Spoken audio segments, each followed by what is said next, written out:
They say the greatest library in human history was burned. But what if that's not the whole story?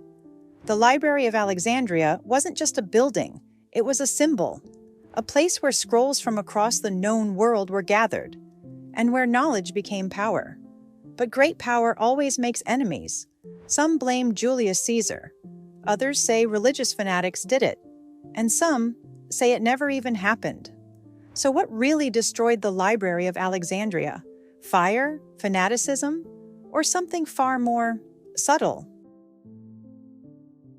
Imagine a place where every idea, every discovery, every piece of human knowledge was meant to be stored. A single building holding the mind of the ancient world. That was the dream of the Library of Alexandria, founded in the 3rd century BCE in Egypt, under the rule of the Ptolemaic dynasty, successors of Alexander the Great. But it wasn't just a building.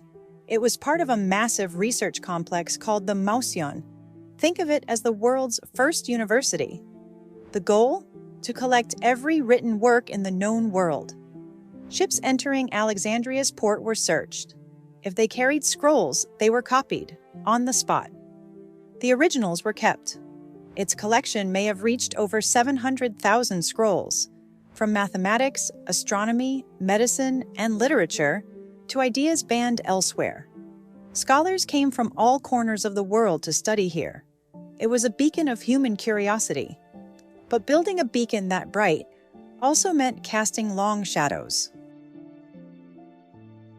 On the surface, it was just a library, but underneath, it was a revolution.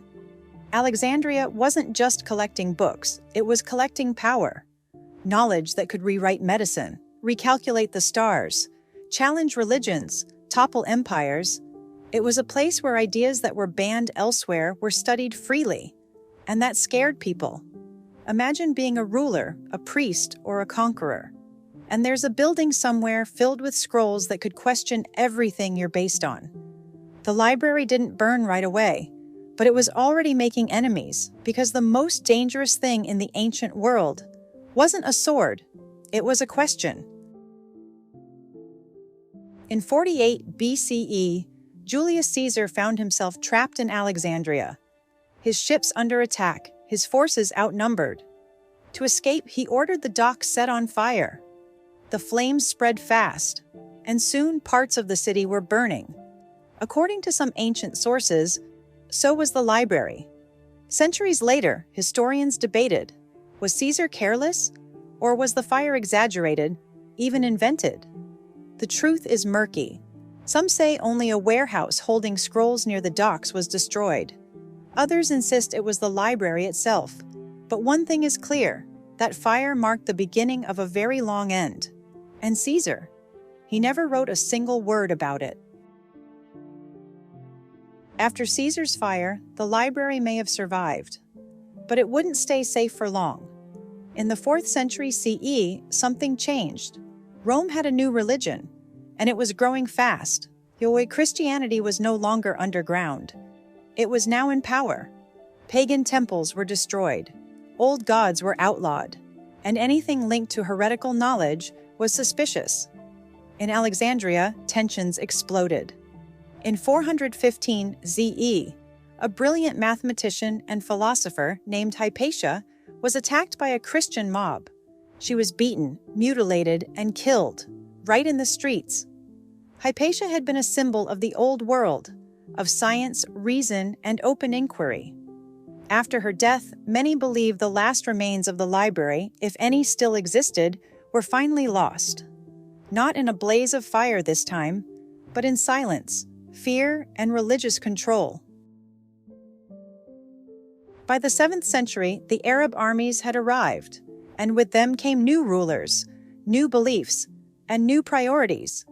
In 642 CE, Alexandria fell to the forces of Caliph Omar. And here's where things get murky, again.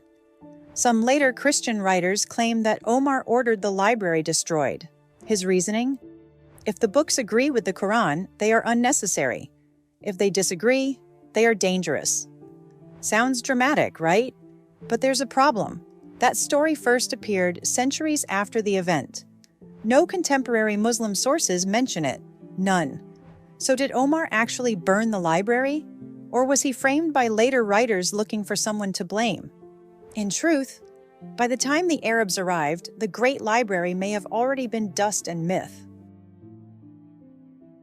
So, what really happened to the Library of Alexandria? The truth is, we don't know, not for sure. It may have been lost in Caesar's fire, or dismantled by religious zeal, or maybe it just faded away, bit by bit, until no one even noticed it was gone. No single villain, no dramatic explosion, just silence, neglect, and time. And yet, the myth remains. Maybe because the idea of a place that held all human knowledge and then lost it is just too powerful to forget. What if the scroll that could have cured cancer, predicted relativity, or connected the ancient world with ours was burned, buried, or lost before we ever had the chance to read it? That's the real tragedy. Not just what was destroyed, but what we never got to know.